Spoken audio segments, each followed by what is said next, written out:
আসসালামু আলাইকুম গাইস। এই যে আমরা ফ্ল্যাটে 1.5 ইঞ্চি 2 ইঞ্চি পাইপের কাজ করতেছি।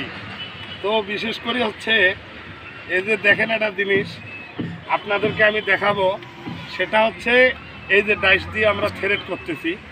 তো এখানে এই যে দেখেন বাঁশের চোঙা আমরা ঢুকেছি।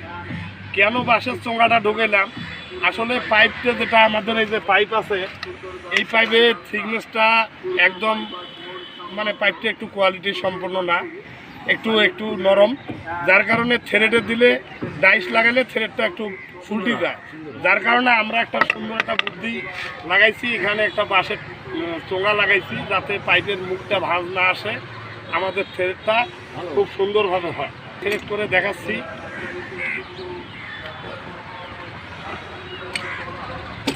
আমাদের থ্রেডটা হয়েছে, এখন আমরা থ্রেডটা দেখাবো আপনাদেরকে কি পরিমাণ থ্রেড হলো।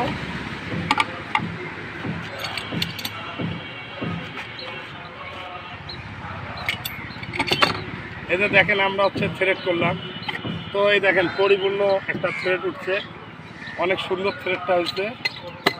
এই যে দেখেন কত সুন্দর একটা থ্রেড হলো।